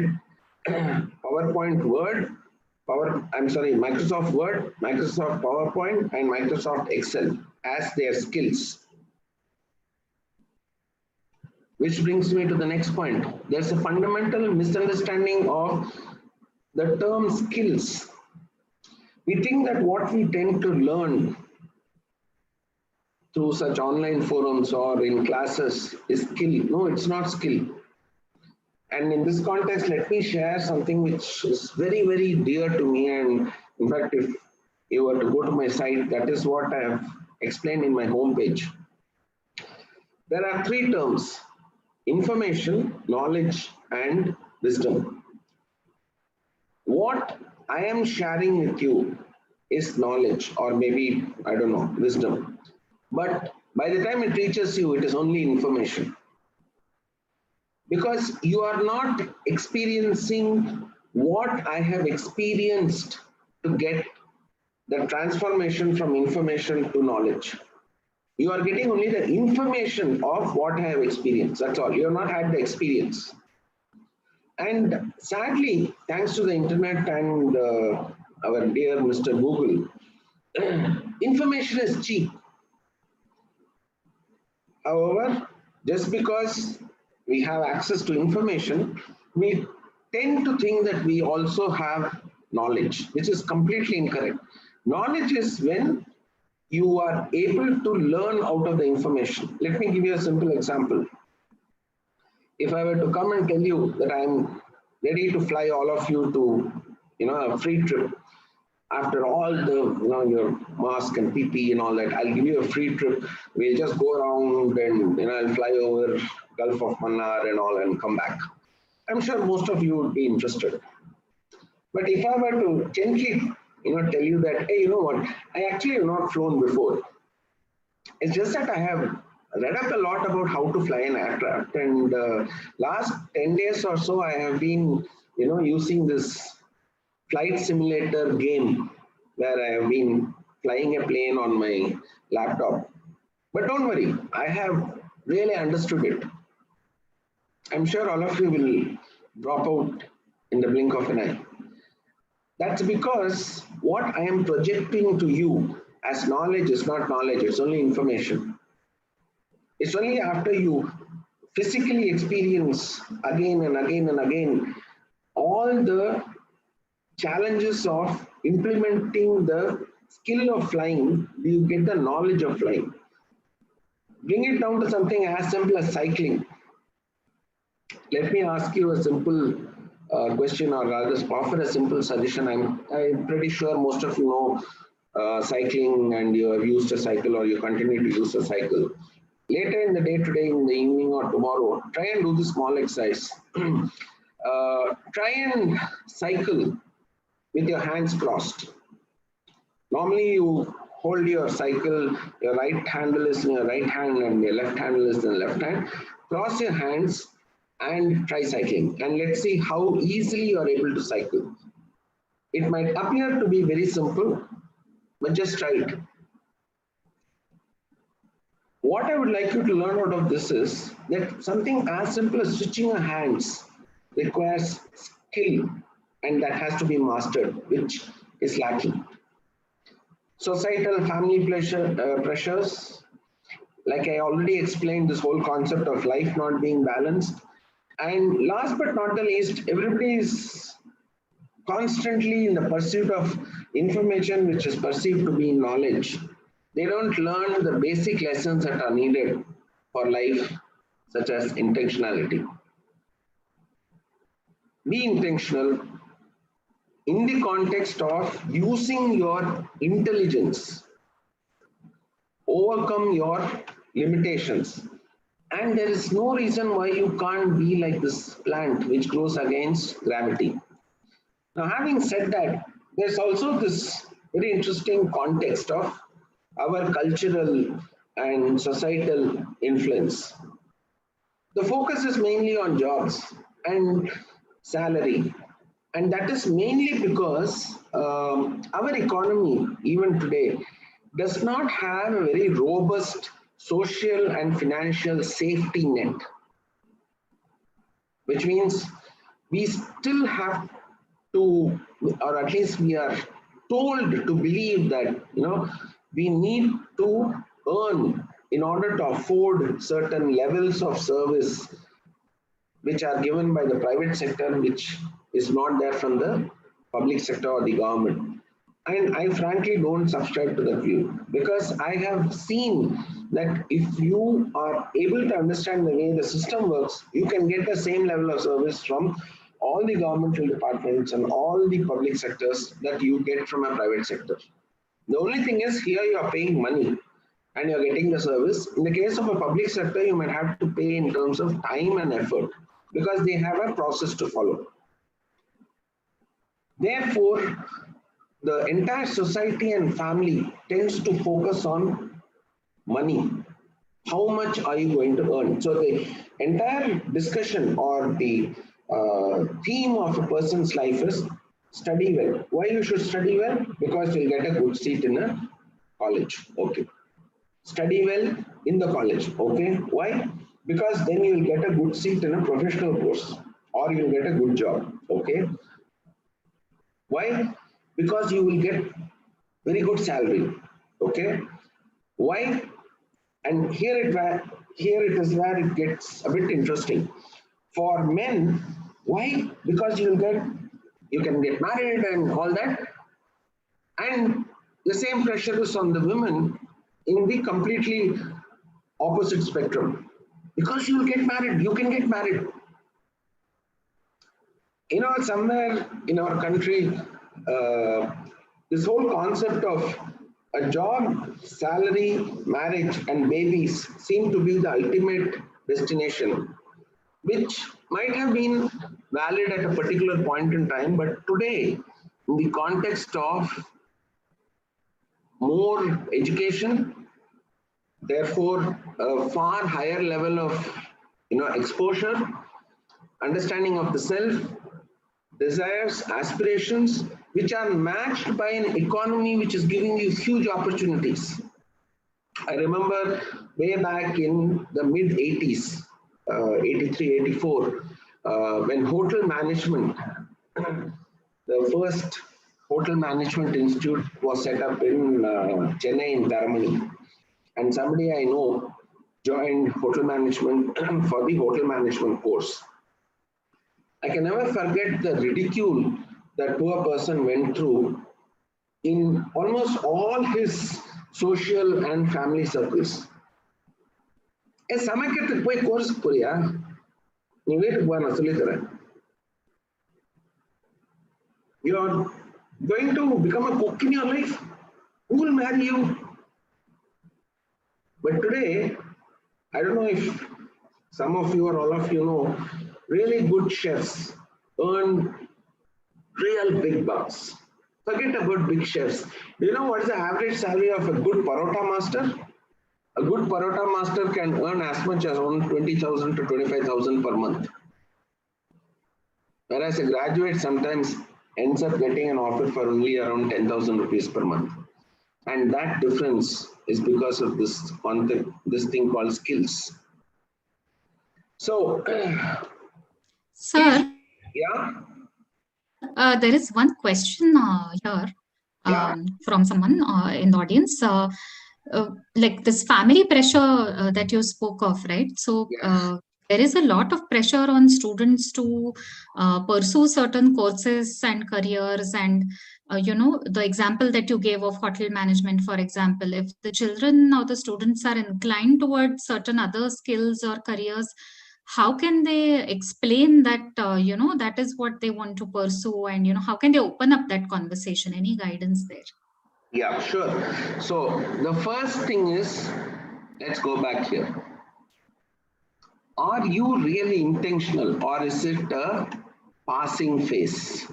If you are intentional, then you will work towards understanding what are the qualifications, what are the skills, maybe even go and try and get some experience. And trust me, once you are able to communicate that you are intentional, you are determined, and you are putting in your absolute best to pursue what you think is the right path, then the only thing left is communication.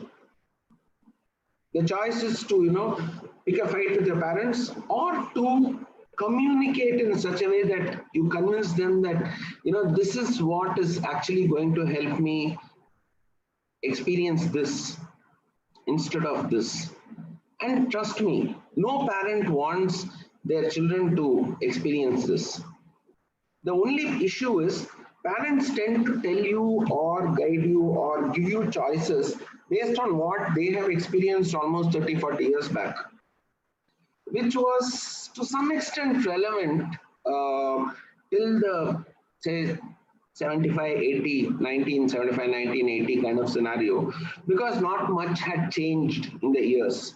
But from the 1990s onwards, especially in India, things have literally exploded, which is why I have included this.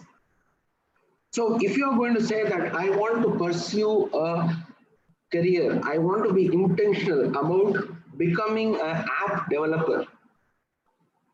See, your parents might be using WhatsApp and Instagram and every possible app, but they might not even know what's an app developer.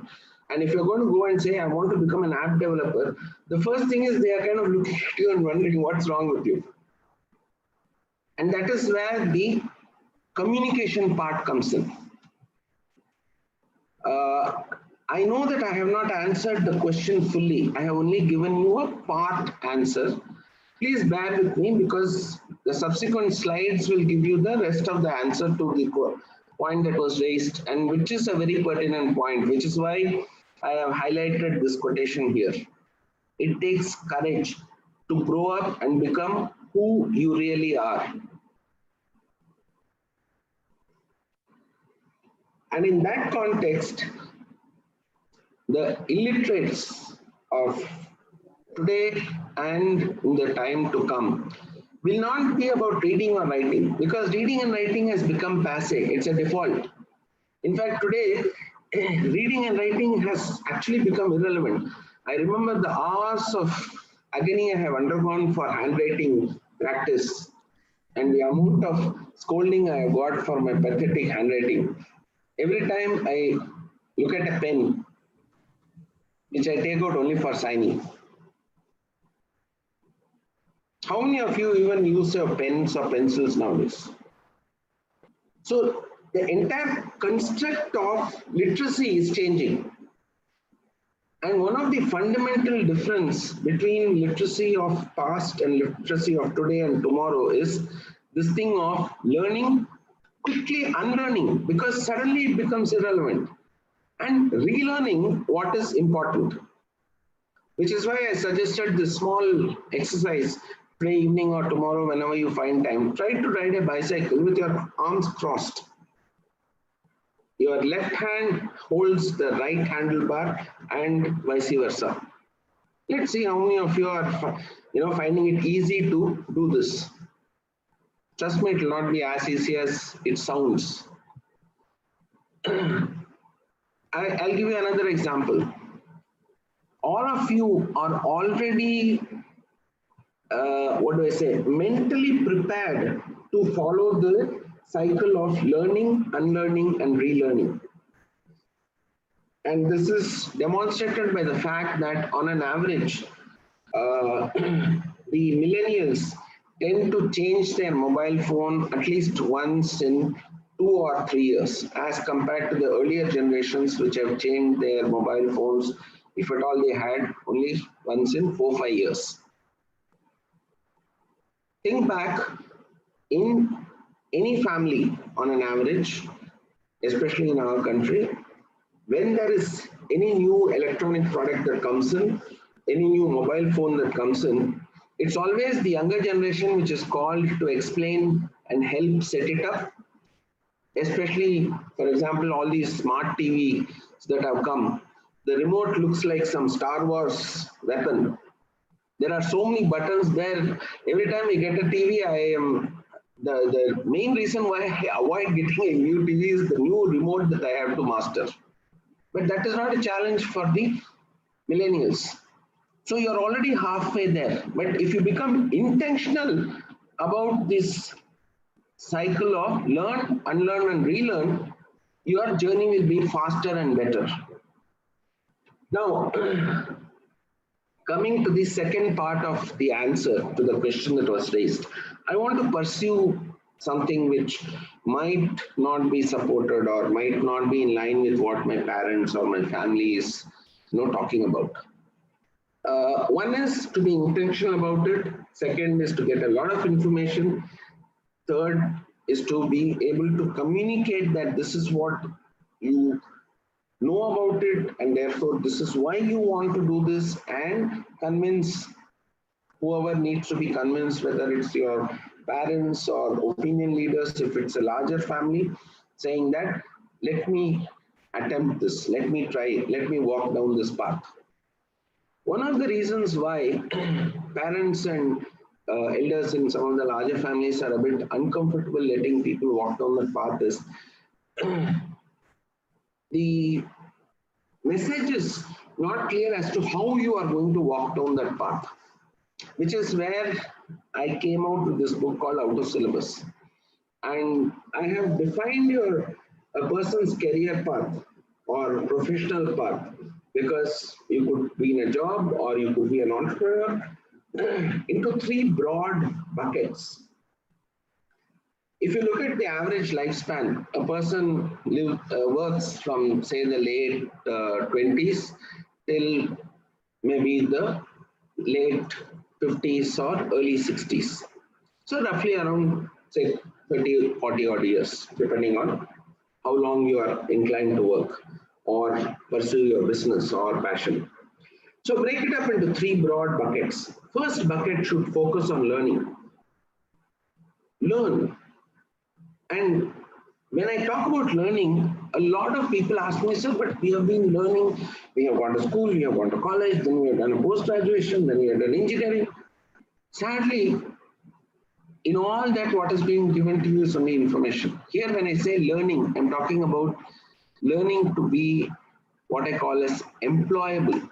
Because unless you are employable, you cannot become competent to employ others. How do you become employable? You need theory. You need to know how to apply that, which is what at least some institutes today have started to follow in terms of projects and field work and internships and all that. But these two are not enough. You need to know what is called as life skills. Communication.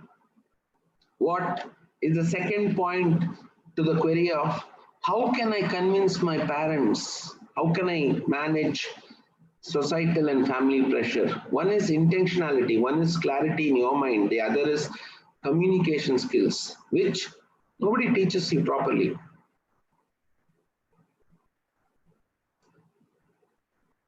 Then you tend to get exposed to things like functional skills, managerial skills, interpersonal skills. We tend to believe that we know all these things, but trust me, we don't. Unless you actually go down the path and you start experiencing these, you will realize that what you know is information. What you have to learn is knowledge. Once you do that, you are then equipped to actually take a decision as to what you want to do. Which is why I said I'm giving you only half the answer earlier. If you are saying that you know what you want to do today, I would say, great, I respect your intentionality. Work on it. But I would wait for at least the next 5 or 6 years when you have finished your first bucket and you are ready to get into the second bucket, and you come back and say, you know what, actually I know, now I know what I want to do. Because in the first bucket, you will get a ton load of fresh perspectives, a ton load of fresh experiences, which will help you convert information to knowledge. And that knowledge is what will actually define what you want to be or what you should be.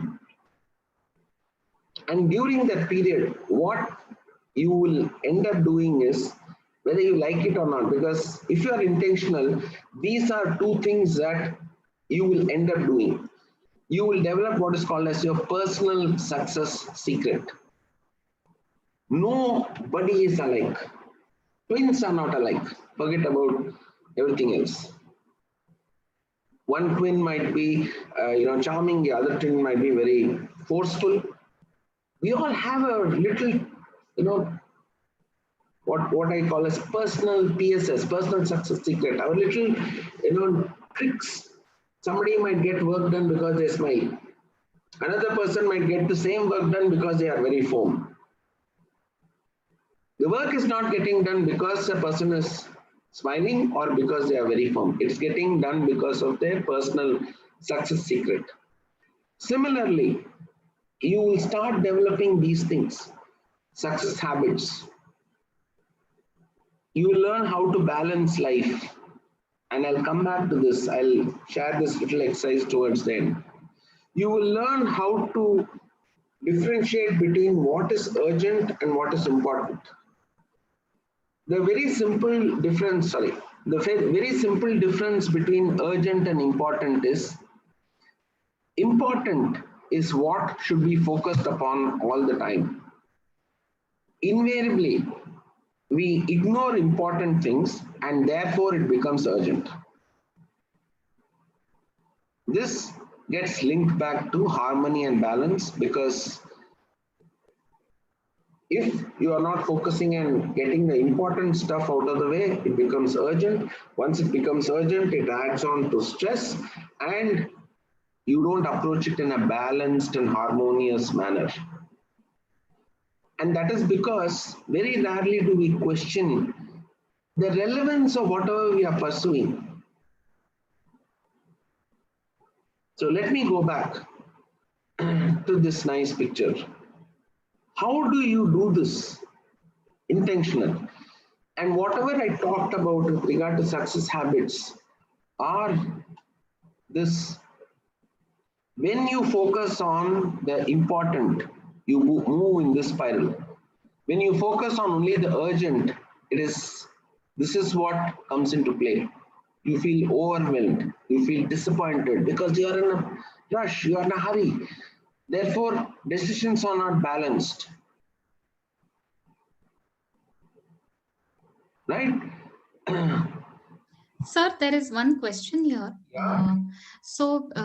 With this urgent and important and, being in a hurry, the thing is that the younger generation today and the students are feeling like there is on one hand, there is a dynamic world where everything keeps changing and they Right. have to keep pace. And like you said, they're halfway there because, but the other thing is that there is also a lot of competition and, if they are not hurrying or doing things, they want quick results. So how can that be balanced with, this second bucket? Results are an outcome of your intentionality, number one, and your personal success secret. Your personal success secret is nothing but your USP, your unique selling proposition, or your, something special that you bring to the table. Coffee is made by almost everybody in the world. Every household makes coffee. Every hotel gives you coffee.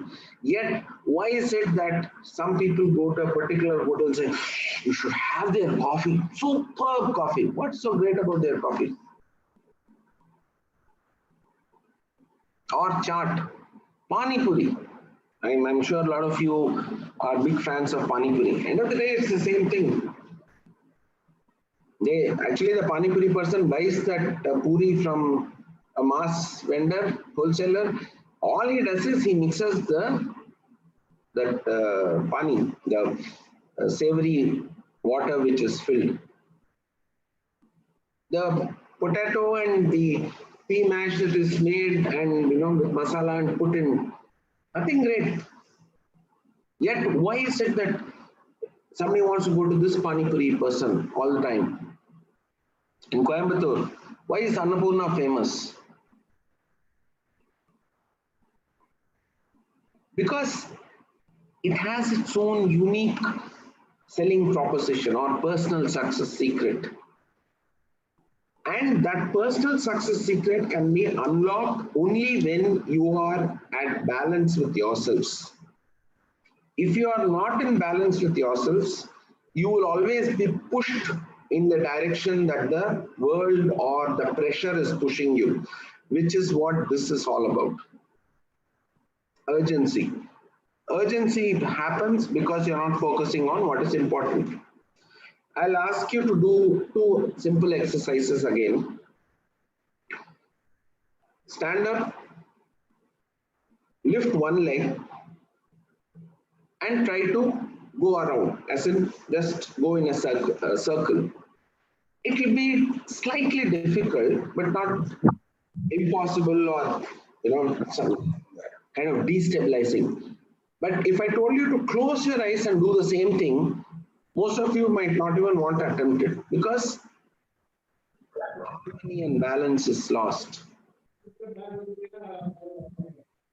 If you were to submit a form and you submitted it 3 days before the deadline, you can actually sit and watch everybody running in the last minute to fill the form, give it, or submit it online, and the site breaking down and the link not working. If you are a part of the crowd which is trying to submit 3 minutes before the deadline, that is where you will be. So it is your choice, which is why I go back to the first point that I shared with you, and I spent quite a bit of time, and I keep going back to it.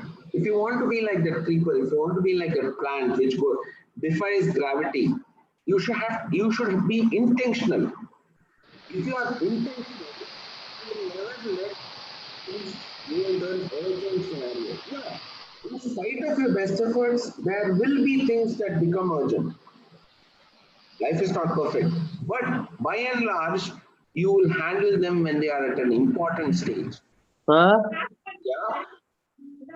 அது வாட்ல போயிட்டே இருக்குது. Can the audience? No, that's okay. Please mute.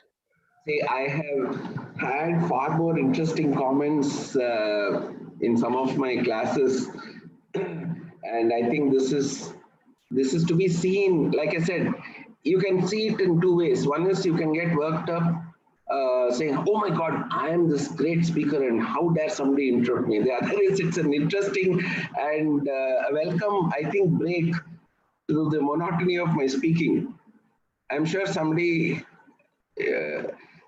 knowingly or unknowingly, maybe put a point across that, hey, what is this? This guy is going on and on. And I'm not saying it in a sarcastic way, right?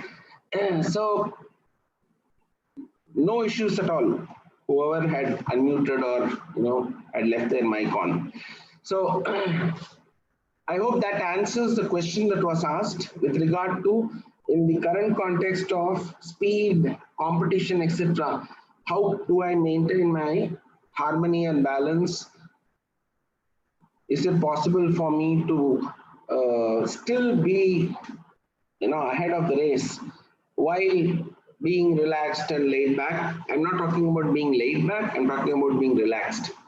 And you can be relaxed if you're intentional, and therefore you know exactly where you are going. Because you know where you are going, you focus on the important things. Because you focus on important things, you don't let things become urgent. Because you are having enough of breathing space, since you're not doing things in the last second, you will have far more balance in terms of how you approach things, how you handle things, because you'll question. If you're going to be sitting and spending time or spending effort on something, you will ask yourself, is it really relevant? I am in this path, I'm going towards this destination. Is this relevant? And every time you do that, it's a learning, which is why I'm saying learning never stops. Lastly, before we come back to any more questions, this is a thing that I started doing quite some time back. And trust me, it's of great help. I shared this in a lot of sessions, not only with the younger generation, I have shared it with people of my age group, and they have come back and said, hey, you know what, after such a long time in my life, suddenly we are finding common things to do in our family. Earlier, it used to be that, we will never have things which are common. So every little thing helps. So if you have, I will share this as a document later on, which can be emailed to all of you. But If you want, you can just take a screenshot, screen print of this. It's actually very simple. Draw a circle, draw these 4 lines. 1, 2, 3, 4. Each ending on the circle circumference stands for one part of your life. Family, health, your public life, which could be your professional life, your entrepreneurial life, finance, which is a very important aspect, which again is not taught. Everybody is taught how to earn money. Nobody is taught how to invest, how to manage your money, how to make money work for you. Your support system. Your support system means your friends, your relatives. If you need support, who is going to give you that support? Hobbies. Sadly, we think that hobbies are a waste of time. No, hobbies are very important because it helps your mind be engaged in a positive manner, but without the pressure of result. There are so many examples of how good hobbies and genuine passion have become very successful professions for people. I always say God/spirituality. If you believe in neither, think of it like recharging yourselves. If your mobile phone needs a recharge, and some of us end up having to carry power banks wherever we go, imagine a complex mechanism like our body, mind, etc. It needs some kind of recharging. That's what I mean when I say God or spirituality, depending on your belief system. Entertainment is as important as everything else. Please don't think even for a second that all along when I've been talking about social media and this and that, I am actually being sarcastic or poking holes about entertainment. No, it's a critical aspect in life. Once you have these, you have a scale rating. 0 is the center, 10 is the outer part of the circumference. Sit back and be honest with yourselves, because this is like looking into the mirror and applying makeup. If you are honest with yourselves, you will apply makeup properly. If you're not, you're going to end up looking very ghastly. Rate your life as of date. If you think it's my relationship with my family members is the pits, I have fights all the time, then it could be somewhere in 1 or 2 or whatever, right? If you feel that no, great, harmonious, somewhere in the middle. If you think I can't improve it, it would be 10. Having said that, let me give you a word of caution. If you're going to put yourselves as 10, it means that you're starting off the exercise wrongly. It's quite a bit of a stretch for anybody to say that they are at 10 in more than 1 or 2 spaces of their lives. And even that might be a bit of a stretch. So be aware of that.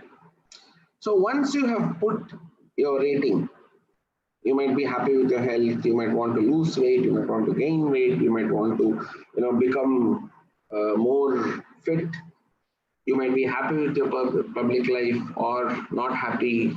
You might say, oh, I have enough money, I want more money, I have money but I don't know what to do with it, how to manage it. You might feel that I don't have hobbies, so I am feeling stressed out. And if anybody here doesn't have a hobby, please take it as a priority to think of something which is of interest to you and which you can start pursuing as a hobby, which means you are going to start at 0. Once you do that, you go and you draw these, you connect your ratings basically.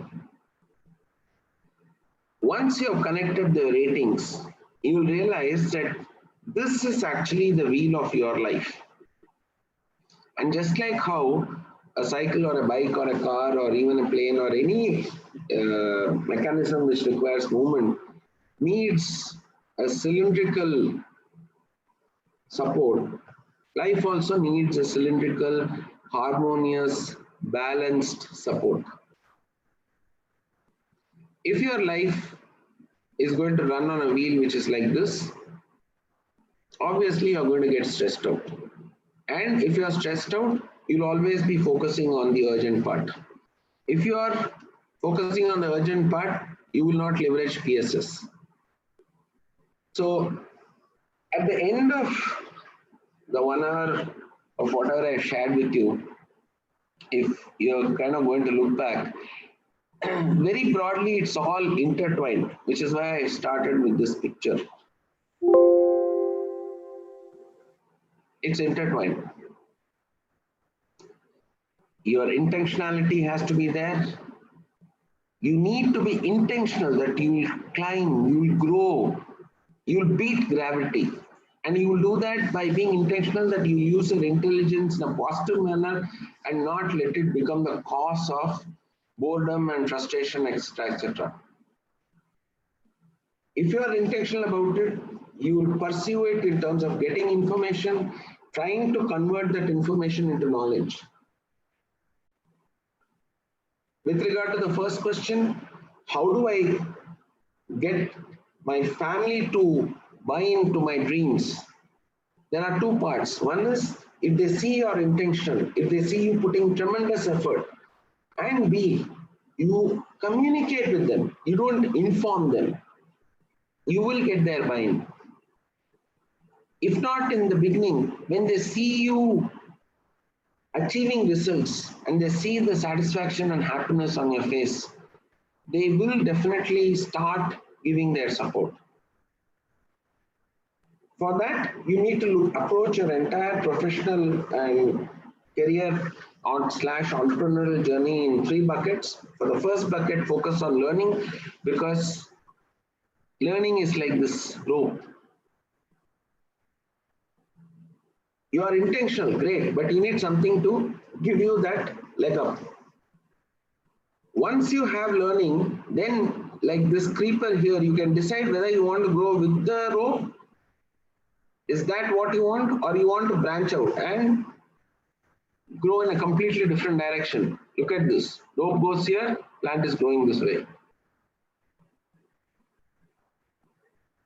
That is when you'll end up developing all those little tricks of success. Your personal success secret, PSS, your success habits, which is about focusing on the important aspects and not letting them become urgent, because if you let them become urgent, you lose your balance. If you lose your balance, you will not focus on what is relevant, and therefore you will not learn out of things. And lastly, one very simple thing that I would strongly urge all of you to do, either say first week of a new year or on your birthday or any day, decide on a day and do this exercise at least once a year, if not once in 6 months or once in 3 months. Because very simply put, where you stand in life is an outcome of your time and effort. If you are happy with your entertainment, that means you're putting enough time and effort into it. If you're happy with your spirituality, it's because you're putting in time and effort. If you're happy with your health, that is because you're putting in enough time and effort. If you're not happy with any of these aspects, it means you're not putting in time and effort. So you just need to take a little bit of time and effort from something like this and put it here. I can promise you that your circle will not become round overnight. This is not, a magic potion. But at least you will start evening out the sharp edges. That itself is a big thing in a person's life. And like I already mentioned, I'll share this template. It's a very simple Word document thing.